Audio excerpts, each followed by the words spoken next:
Hello दोस्तों, नमस्कार। बहुत बहुत स्वागत है आपका हमारे यूट्यूब चैनल हिंदी एकेडमी परिवार में। कैसे हैं आप सब? आशा करती हूँ अच्छे होंगे, स्वस्थ होंगे और खूब मन लगा करके पढ़ाई कर रहे होंगे, अपने लक्ष्य के प्रति निरंतर आगे बढ़ते होंगे। तो दोस्तों, सबसे पहले मैं आप सबका धन्यवाद करती हूँ। दोस्तों, आप लोगों ने हमें इतना स्नेह दिया, इतना प्यार दिया, हमें सपोर्ट किया कि मेरे 500 सब्सक्राइबर पूरे हो गए। तो दोस्तों, ऐसे ही आप सब हमें सपोर्ट करिएगा आगे भी, ठीक है। तो मैं आप सबके लिए जो टीजीटी पीजीटी एग्ज़ाम के लिए टॉपिक वाइज प्रैक्टिस और भी एग्ज़ाम जैसे आपका आरओ हो गया या स्टैट हो गया, टैट, इन सब एग्ज़ाम में जो हिंदी व्याकरण सामान्य हिंदी के प्रश्न पूछे जाते हैं, मैं उन सब पे भी वीडियो लेके आती हूँ। तो जिससे आप सब जिस भी परीक्षा की तैयारी कर रहे हैं, अगर उनमें हिंदी पूछा जाता है तो आप यहाँ से अपनी तैयारी कर सकते हैं, ठीक है। तो जो भी भाई बहन चैनल पे पहली बार हैं, वे चैनल को अभी तक सब्सक्राइब नहीं किए हैं तो सब्सक्राइब कर लें, बेल आइकन प्रेस कर लें, जिससे हमारे वीडियोज़ की नोटिफिकेशन मिल जाया करे। और दोस्तों, क्लास को शेयर किया करिए और हमें सपोर्ट करिए। क्लास को शेयर करेंगे तभी तो और भी भाई बहन हमसे जुड़ पाएंगे और यहाँ से अपना प्रैक्टिस लगा पाएंगे। दोस्तों, मैं वही प्रश्नों को लेके आती हूँ जो परीक्षा की दृष्टि से महत्वपूर्ण हैं और आप पेपर उठा के देख भी सकते हैं कि ऐसे प्रश्न पेपर में आते हैं या नहीं, ठीक है। तो बने रहिएगा अंत तक आज की क्लास में। आज मैंने जो क्लास ली है वे हैं आपके कृष्ण काव्य TGT PGT net JRF exam के लिए, ठीक है, और हिंदी साहित्य के प्रश्न हैं। तो चलिए बिना देर किए हुए आज की क्लास को कंटिन्यू करती हूँ। भक्तिकाल के सगुण भक्ति धारा के कृष्णाश्रयी शाखा के प्रमुख कवि हैं। पहला प्रश्न है, भक्तिकाल के सगुण भक्ति धारा के कृष्णाश्रयी शाखा के प्रमुख कवि हैं। ऑप्शन हैं Shivdas, option B Tulsidas, option C Kabirdas, option D है मलिक मोहम्मद जायसी। तो दोस्तों, जो भी भाई बहन मेरे चैनल पे पहली बार हैं वे कॉपी पेन लेके बैठे। जब भी प्रैक्टिस लगाएं तो कॉपी पेन लेके बैठे। मैं एक प्रश्न के साथ साथ आपको उनमें जो चारों ऑप्शन होते हैं मैं उनको भी व्याख्यायित करते चलती हूँ, जिससे कि आपका एक प्रश्न के साथ साथ 4 प्रश्न तैयार हो, कम समय में आप ज़्यादा तैयार कर सकें, ठीक है। तो इसलिए जो आपको ना आए वे आप नोट भी कर सकते हैं, ये आपके ऊपर है। तो चलिए इनमें आप सब अपने अपने आंसर गेस करिए। तो आप लोग जानते होंगे भक्ति काल को 2 भागों में बांटा गया, जैसे आपका सगुण भक्ति धारा और निर्गुण भक्ति धारा, ठीक है, सगुण भक्ति धारा और निर्गुण भक्ति धारा। और दोस्तों, सगुण भक्ति धारा को भी 2 भागों में बांटा गया, एक राम काव्य और एक कृष्ण काव्य, या ये भी बोल सकते हैं जिसे रामाश्रय शाखा और या कृष्णाश्रय शाखा कहा जाता है, ठीक है। तो यहाँ पे प्रश्न है, सगुण भक्ति धारा के कृष्णाश्रय शाखा के प्रमुख कवि हो जाएंगे आपके सूरदास, ठीक है। और यहीं पे देता कि भक्ति काल के सगुण भक्ति धारा के एक तो कृष्णाश्रय हो गया जिनके प्रमुख कवि सूरदास हैं, और एक कौन सा दूसरा वर्ग क्या होता है, रामाश्रयी। रामाश्रयी के प्रमुख कवि हैं तुलसीदास, ठीक है। तो सगुण भक्ति धारा 2 भागों में, एक रामाश्रयी के प्रवर्तक हैं तुलसीदास जी और जो कृष्णाश्रयी है सूरदास जी। और दोस्तों, एक सगुण भक्ति धारा होता है, एक निर्गुण भक्ति धारा होता है, ठीक है। और निर्गुण भक्ति धारा को भी 2 उपभागों में बांटते हैं। कौन कौन? तो एक होता है आपका ज्ञानाश्रय शाखा और दूसरी होती है प्रेमाश्रय शाखा, ठीक है। तो ज्ञानाश्रय शाखा के प्रमुख कवि होते हैं कबीर, और जो प्रेमाश्रय शाखा होता है, प्रेमाश्रय शाखा के प्रमुख कवि होते हैं मलिक मोहम्मद जायसी, और उसे सूफी काव्य भी कहा जाता है, ठीक है। तो आप लोग ये ध्यान रखेंगे, मेरे समझ से अब आपको कभी नहीं भूलेगा। चलिए नेक्स्ट प्रश्न देखते हैं, नंददास की कौन सी रचना रोला छंद में है? दोस्तों ये बहुत बार प्रश्न पूछा है आपके TGT, PGT, net, JRF, assistant professor, तो इसको आप पढ़ लीजिए। नंददास की कौन सी रचना है जो रोला छंद में है? ऑप्शन ए है श्याम सगाई, ऑप्शन बी है रसमंजरी, ऑप्शन सी है भंवर गीत और ऑप्शन डी है रास पंचाध्यायी। क्षमा कीजिएगा, हमने सी ऑप्शन 2 बार लिखा है।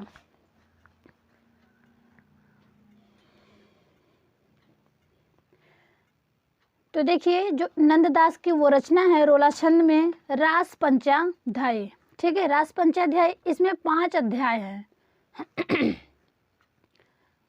इसमें 5 अध्याय हैं। इसे वियोगी हरि ने हिंदी का गीत गोविंद कहा है। ये भी परीक्षा में प्रश्न बन चुका है।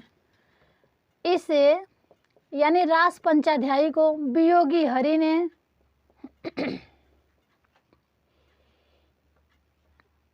वियोगी हरि ने हिंदी का गीत गोविंद कहा है। ठीक है, तो वियोगी हरि ने किस रचना को हिंदी का गीत गोविंद कहा है? तो रास पंचाध्यायी को। और रास पंचाध्यायी किस रचना में है? रोला छंद में है। किस कवि की रचना है? तो नंददास की है। ठीक है, और दोस्तों श्याम सगाई की बात करें तो श्याम सगाई रचना में श्याम की सगाई का वर्णन है। रसमंजरी रचना में, जो ये रसमंजरी रचना है, ये दोहा चौपाई शैली में है। ठीक है, और इसमें स्वकिया परकिया नायिका के भेदों का वर्णन है। और दोस्तों भंवर गीत की बात करूँ तो ये भंवर गीत जो रचना है, भंवर गीत रचना में गोपियाँ और उद्धव का संवाद का वर्णन है। ठीक है, तो आप ध्यान रखेंगे। चलिए प्रश्न 3 देखते हैं। रसखान के किस रचना में 181 सवैये, 17 कवित्त, 12 दोहे और 4 सोठे संकलित हैं? एक बार फिर से सुनेंगे। रसखान के किस रचना में 181 सवैये, 17 कवित्त, 12 दोहे और 4 सोठे संकलित हैं? ऑप्शन ए है सुजान रसखान, ऑप्शन बी है प्रेम वाटिका, ऑप्शन सी है दान लीला, ऑप्शन डी है इनमें से कोई नहीं। तो यहाँ पे आप सब अपने अपने आंसर गेस करिए। तो यहाँ पे दोस्तों राइट आंसर हो जाएगा आपका ऑप्शन ए। ठीक है, वो रचना है सुजान रसखान। प्रश्न 4 देखते हैं। श्री कृष्ण भक्ति शाखा में मधुरा भक्ति भावना का समावेश किसके अनुकरण पर हुआ है? एक बार फिर सुनेंगे।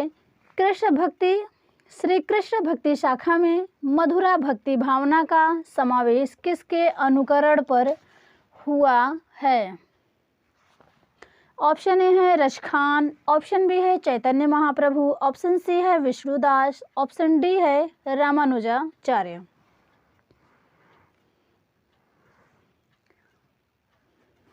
दोस्तों क्लास को खूब शेयर किया करिए, जिससे और भी भाई बहन हमसे जुड़ पाएँ, हमें देख पाएँ और यहाँ से अपने प्रैक्टिस लगाएं और अपनी तैयारी को और भी मजबूत बनाएं। और दोस्तों वीडियो पसंद आई हो, पसंद आया करे तो एक लाइक किया करिए और दोस्तों कमेंट किया करिए प्रश्न कैसे हैं कैसे नहीं। ठीक है, ज़रूर दोस्तों आप सबसे रिक्वेस्ट है कमेंट ज़रूर किया करिए। ठीक है,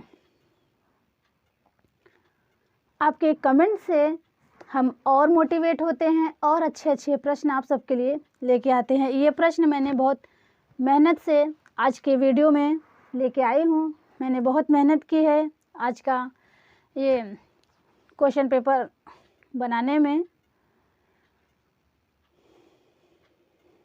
तो देखिए, श्री कृष्ण भक्ति शाखा में मधुरा भक्ति भावना का समावेश चैतन्य महाप्रभु के अनुकरण पर हुआ है। ठीक है दोस्तों, रसखान का मूल नाम पूछा हुआ है परीक्षा में, तो सैयद इब्राहिम था। आप लोग जान लीजिए रसखान का मूल नाम क्या था, सैयद इब्राहिम था। विष्णुदास की बात करें तो दोस्तों इनकी रचनाएं हैं एक दो परीक्षा में खूब पूछे जाते हैं, तो आप जान लीजिए। एक है स्वर्गारोहण, स्वर्गारोहण, एक रचना इनकी स्वर्गारोहण है। एक है रामायण कथा, ठीक है, स्वर्गारोहण और रामायण कथा, ये इनकी बहुत ही रचना पूछी जाती है। और रामानुजाचार्य की बात करूं तो इनका संप्रदाय खूब पूछा जाता है, विशिष्टाद्वैतवाद।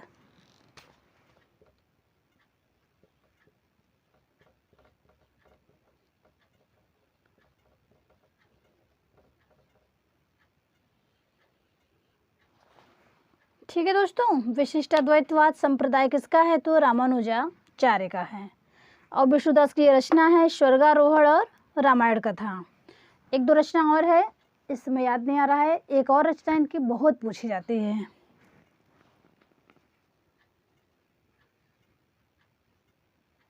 चलिए, अभी याद आएगा तो बता दूंगी। ठीक है, आगे देखते हैं। प्रश्न 5, अष्टछापी कवियों में किस कवि की रचना प्रेम तत्व निरूपण है वह इनकी भाषा गुजराती है? इंपॉर्टेंट प्रश्न रहेगा ये, एक बार फिर सुनेंगे। अष्टछापी कवियों में किस कवि की रचना प्रेम तत्व निरूपण है वह इनकी भाषा, यानी इस कवि की भाषा जो है वो गुजराती है। ऑप्शन ए है कुंभन दास, ऑप्शन बी है सूरदास, ऑप्शन सी है परमानंद दास, ऑप्शन डी है कृष्णदास। तो दोस्तों, ये जो चारों विकल्प में कवि दिए हुए हैं ये वल्लभाचार्य के शिष्य हैं। ठीक है, आप जानते रहिएगा। अष्टछाप कवियों में कुंभन दास, सूरदास, परमानंद दास, कृष्णदास ये वल्लभाचार्य के शिष्य हैं।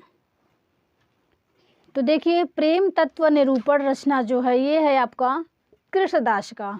ठीक है, इनकी भी ये रचना आप लोग मोस्ट इम्पॉर्टेंट करके रखिए, क्योंकि ये बहुत बार पूछा हुआ है।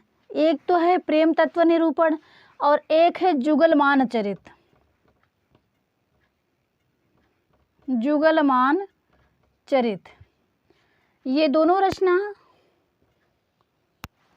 प्रेम तत्व निरूपण, जुगलमान चरित, दोनों रचना कृष्णदास की है।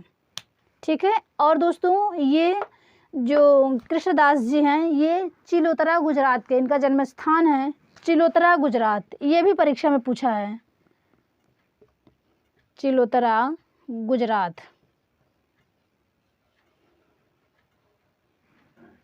ठीक है,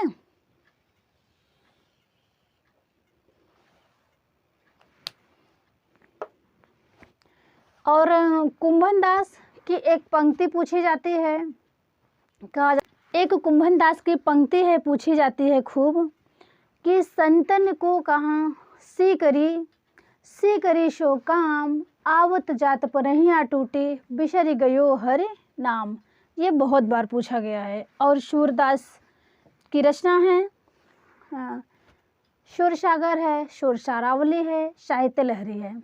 ठीक है, और इनकी भाषा ब्रज भाषा है। और इनकी भक्ति कैसी थी दोस्तों? सूरदास की तो सख्य भाव की थी, और इनके गुरु कौन थे? वल्लभाचार्य। ठीक है, प्रश्न 6 देखते हैं। प्रेम निकेतन श्री बनहि, प्रेम निकेतन श्री बनहि, आई गोवर्धन धाम, लहियो शरण चित चाहि कै, जुगल स्वरूप ललाम। पंक्ति के रचयिता हैं, ऑप्शन ए है रसखान, ऑप्शन बी है मीराबाई, ऑप्शन सी है सूरदास, ऑप्शन डी है तुलसीदास। ये भी पंक्ति 2-3 बार परीक्षा में पूछा गया है, टीजीटी में आपका, और पीजीटी में, ये असिस्टेंट प्रोफेसर में पूछा हुआ है, डिग्री कॉलेज परीक्षा में। तो दोस्तों राइट आंसर हो जाएगा ऑप्शन ए, रसखान का। रसखान का मूल नाम अभी हमने ऊपर बताया, सैयद इब्राहिम था। ठीक है, और दोस्तों मीराबाई की बात करूं तो मीराबाई की भक्ति कैसी थी? माधुर्य भाव थी। ठीक है, मीराबाई की भक्ति कैसी थी? तो मैं यही नोट कर देती हूँ, माधुर्य भाव, मीराबाई की भक्ति। सूरदास की कैसे थे? सख्य भाव थे।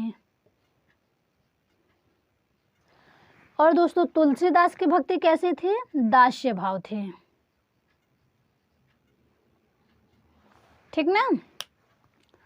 और तुलसीदास के गुरु कौन थे? नरहरियानंद और शेष सनातन। तुलसीदास के दो गुरु का वर्णन मिलता है। ठीक है, शेष सनातन और नरहरियानंद। सूरदास के गुरु कौन थे? वल्लभाचार्य थे। और मीराबाई के गुरु कौन थे दोस्तों? तो रैदास थे। ये भी पूछा जाता है, मीराबाई के गुरु थे रैदास, और रैदास के शिष्यों में मीराबाई उनकी प्रमुख शिष्या थी और सुंदरदास प्रमुख शिष्य थे। ये भी आप जानते रहें। और रसखान की बात करूँ दोस्तों, तो रसखान जो है विट्ठल नाथ जी से वल्लभ संप्रदाय की दीक्षा ली थी। ठीक है, चलिए प्रश्न 7 देखते हैं। गोकुलनाथ की रचना है, गोकुलनाथ की रचना है भक्तमाल, गोसाई चरित, 84 वैष्णवन की वार्ता, छिताई वार्ता। एक बार फिर सुनेंगे। गोकुलनाथ की रचना है भक्तमाल, गोसाई चरित, 84 वैष्णवन की वार्ता, छिताई वार्ता।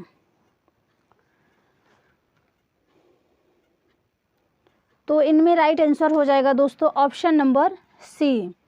गोकुलनाथ की रचना है 84 वैष्णवन की वार्ता, जिसमें वल्लभाचार्य के शिष्यों का जीवन वृत्त है। एक रचना और है इनका वार्ता संबंधी, 252 वैष्णवन की वार्ता। 252 वैष्णवन की वार्ता में विट्ठलनाथ के शिष्यों का जीवन वृत्त है। ठीक है। और दोस्तों भक्तमाल की बात करूं तो भक्तमाल किसने लिखा है? तो भक्तमाल नाभादास ने लिखा है। नाभादास। गोसाई चरित दोस्तों किसने लिखा है? तो वेनी माधवदास।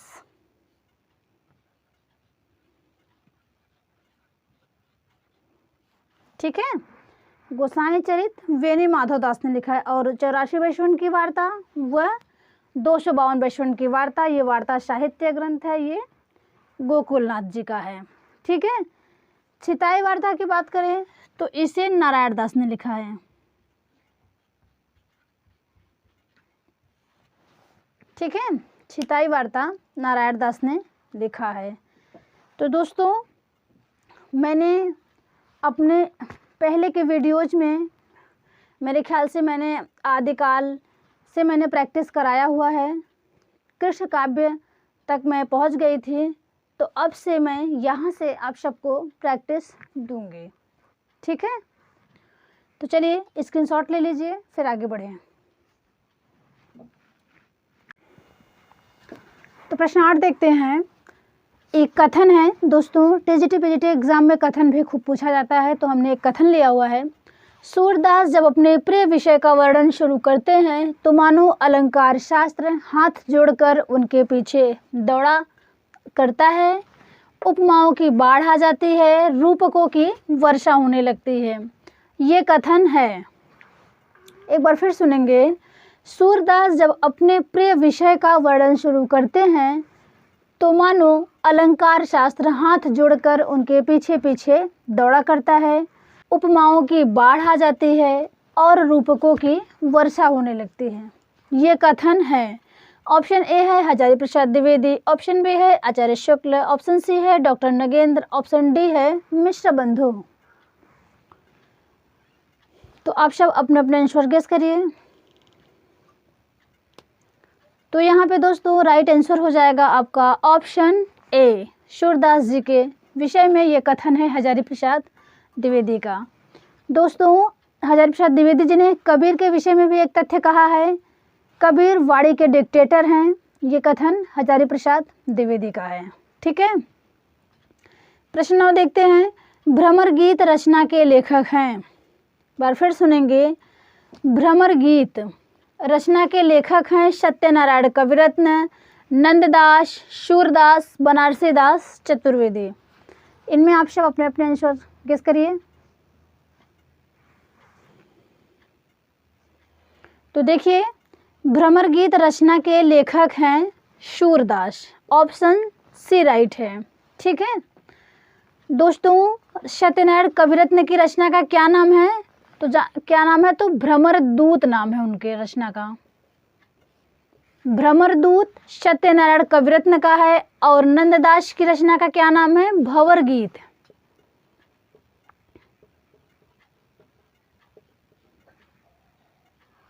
ठीक है, भंवर गीत नंददास का है, भ्रमर गीत सूरदास का है और भ्रमरदूत रचना सत्यनारायण कविरत्न का है।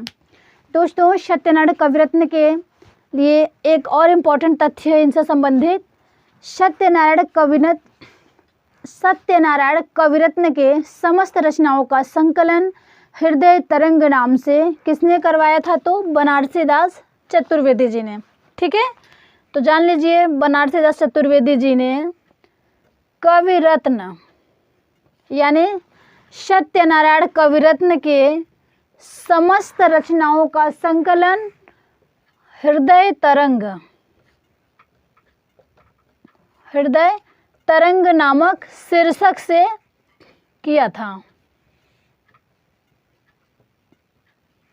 ठीक है, एक बार फिर से सुनेंगे। सत्यनारायण कविरत्न के समस्त रचनाओं का संकलन बनारसी दास चतुर्वेदी जी ने हृदय तरंग शीर्षक से किया, और ये पूछा हुआ प्रश्न है, तो इन्हें आप ध्यान रखेंगे। चलिए नेक्स्ट प्रश्न देखते हैं। विट्ठलनाथ ने वल्लभ संप्रदाय में किस तरह की पूजा पद्धति का समावेश किया है? विट्ठलनाथ ने वल्लभ संप्रदाय में किस तरह की पूजा पद्धति का समावेश किया है? ऑप्शन ए है युगलोपासना, ऑप्शन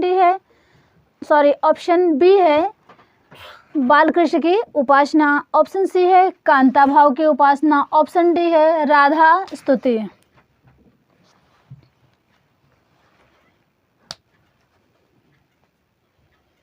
तो देखिए, विट्ठलनाथ ने वल्लभ संप्रदाय में युगलोपासना पूजा पद्धति का समावेश किया है। राइट आंसर आपका ऑप्शन ए होगा। प्रश्न 11 देखते हैं। सुमित्रानंदन पंत के किस रचना को छायावाद और प्रगतिवाद का संधि स्थल माना जाता है? यहाँ हमने कृष्ण काव्य से हट के मैंने आधुनिक काल से प्रश्न ले लिए हैं, ये इम्पोर्टेंट थे, मुझे लग रहा था, तो मैंने उसको भी यहाँ पे इंक्लूड कर दिया है। तो देखिए फिर सुनिए, सुमित्रानंदन पंत के किस रचना को छायावाद और प्रगतिवाद का संधि स्थल माना जाता है? ऑप्शन ए है युगांत, ऑप्शन बी है युगवाणी, ऑप्शन सी है गुंजन, ऑप्शन डी है ग्राम्या। तो दोस्तों राइट आंसर हो जाएगा ऑप्शन सी गुंजन। गुंजन वो रचना है जो छायावाद और प्रगतिवाद का संधि स्थल माना जाता है। प्रश्न 12 देखते हैं। कबीर को बिना महाकाव्य लिखे महाकवि किसने माना है? कबीर को बिना महाकाव्य लिखे महाकवि किसने माना है? ऑप्शन ए है रामस्वरूप चतुर्वेदी, ऑप्शन बी है डॉक्टर नगेंद्र, ऑप्शन सी है बच्चन सिंह, ऑप्शन डी है इनमें से कोई नहीं।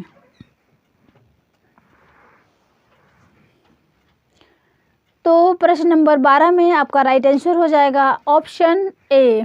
ये किसने माना है? तो रामस्वरूप चतुर्वेदी ने माना है। प्रश्न 13 देखते हैं।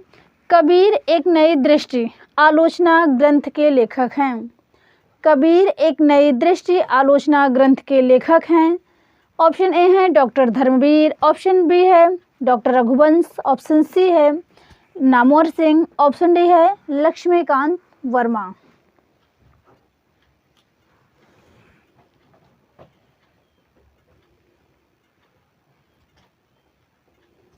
दोस्तों प्रश्न कैसे हैं हमारा पढ़ाया हुआ, आप सबको समझ में आ रहा है या नहीं? आप सब कमेंट करके ज़रूर बताइएगा, ठीक है।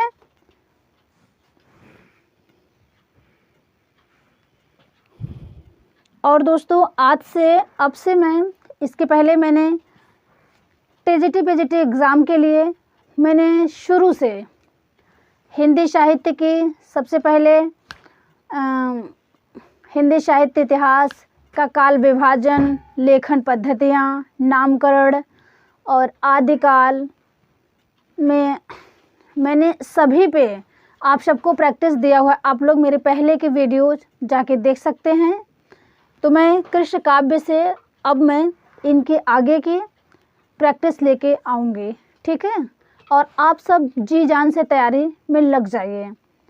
2022 में जो टीजीटी पीजीटी का फॉर्म फिल किया गया है वो एग्ज़ाम हो सकता है मार्च तक, अप्रैल तक हो जाए, लेकिन आप ये ना सोचिए कि एग्ज़ाम की डेट आए तब हम तैयारी करें। अभी से आप अपनी तैयारी करते रहिए, ठीक है। जब एग्ज़ाम की डेट आएगी तो आप उस समय तब तैयारी नहीं हो पाती, तैयारी पहले से की जाती है, उस समय रिवीजन किया जाता है, ठीक है।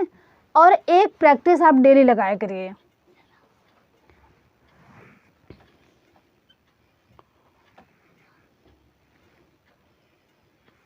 तो देखिए, जैसी एक नई दृष्टि आलोचना ग्रंथ है, ऑप्शन बी डॉक्टर रघुवंश के, ठीक है दोस्तों। वहीं पे ये डॉक्टर धर्मवीर जो हैं, ये दलित आलोचक हैं, दलित लेखक हैं। इनकी एक रचना पूछी जाती है जो कबीर पे है, कबीर बाज भी कपोत भी पपीहा भी।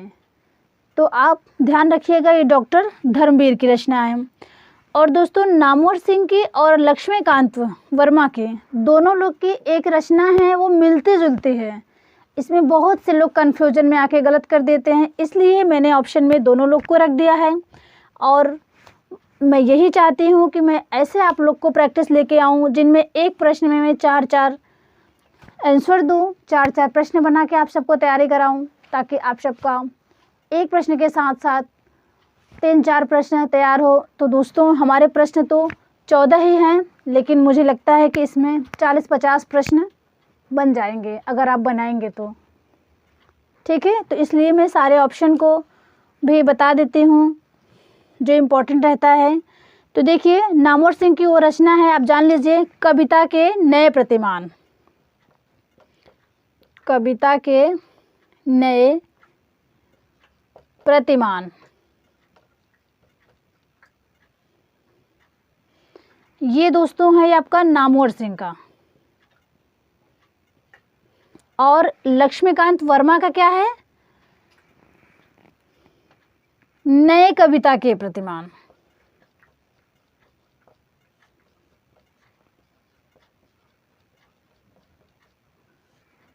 दोस्तों ये बहुत बार रचना रिपीट हुई है एग्जाम में, तो इसलिए नामवर सिंह का है कविता के नए प्रतिमान और लक्ष्मीकांत वर्मा का है नए कविता के प्रतिमान, ठीक है। तो आप ध्यान रखेंगे। और जैसी एक नई दृष्टि डॉक्टर रघुवंश का है और डॉक्टर धर्मवीर का है कबीर बाज भी कपोत भी पपीहा भी। चलिए, तो आज के सेशन का ये अंतिम प्रश्न है, प्रश्न नंबर 14। तांबे के पैसे उपन्यास के लेखक हैं। तांबे के पैसे उपन्यास के लेखक हैं विष्णु प्रभाकर हैं, रामधारी सिंह दिनकर हैं, आनंद प्रकाश जैन हैं, अज्ञे हैं। तो यहाँ पे राइट आंसर हो जाएगा option number C, Anand Prakash Jain. यही हैं तांबे के पैसे उपन्यास के उपन्यासकार, ठीक है। विष्णु प्रभाकर की दोस्तों चर्चित जीवनी मैंने अपने हर वीडियो में जहाँ पे इनका नाम आया है मैंने इस प्रश्न का जिक्र किया हुआ है कि इनकी जीवनी जो है विष्णु प्रभाकर की, जो इन्होंने एक शरद चंद्र की जीवनी रचना लिखी है आवारा मसीहा, बहुत बार पूछा गया है। तो आप ध्यान में रख लीजिए और एकदम कंठस्थ कर लीजिए आवारा मसीहा। जो कुछ परंपरागत प्रश्न होते हैं टीजीटी पीजीटी एग्ज़ाम में पूछे जाते हैं, तो इसलिए मैं कहती हूँ कि आप प्रैक्टिस लगाइए। और जो PYQ प्रीवियस ईयर पेपर एक शिल्पी का आता है वो ले लीजिए और उसको आप पढ़ते रहिए, उसमें से बहुत प्रश्न रिपीटेड होते हैं, ठीक है। तो विष्णु प्रभाकर की जो जीवनी है वो आवारा मसीहा है, जो शरद चंद्र की जीवनी है और 1974 ईस्वी में लिखा गया है। वो 3 पर्वों में लिखा गया है, 14 वर्ष लिखे थे लिखने में। और 3 पर्वों के नाम है दिशाहारा, दिशा की खोज और दिशांत। आप ध्यान रखें। रामधारी सिंह दिनकर दोस्तों, इनकी बहुत सी रचनाएं हैं, लेकिन जो इम्पोर्टेंट है मैं उनकी बात कर रही हूँ। तो है संस्कृति के 4 अध्याय और शुद्ध कविता की खोज, ठीक है। शुद्ध कविता की खोज और संस्कृति के 4 अध्याय दिनकर का है। अज्ञे का दोस्तों, अज्ञे का भी उपन्यास चर्चित है। तो उनका है आपका ये अपने अपने अजनबी, इनका और एक है शेखर एक जीवनी अज्ञे का उपन्यास, अपने अपने अजनबी और शेखर एक जीवनी, ठीक है। और ये प्रयोगवाद के प्रवर्तक हैं। इन्होंने तारसप्तक का प्रकाशन 1943 में किया था। अज्ञे जी ने 4 सप्तकों का प्रकाशन किया है। जो पहला है वो तारसप्तक का प्रकाशन 1943 में है, और दूसरा सप्तक 1951 में, तीसरा सप्तक 1959 में, और जो चौथा सप्तक है 1979 में।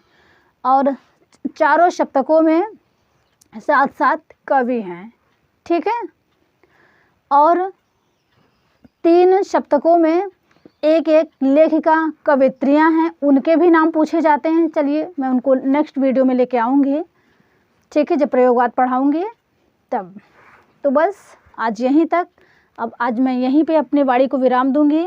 तो दोस्तों प्रश्न कैसे हैं, प्लीज़ दोस्तों आप सब इन पे अपनी राय ज़रूर दिया करिए। मैंने बहुत मेहनत से ये आज का ये क्लास मैं तैयार की हूँ। तो बस और आप सबको दोस्तों हमें सपोर्ट करने के लिए, हमारा वीडियोज़ देखने के लिए आप सबको बहुत बहुत धन्यवाद।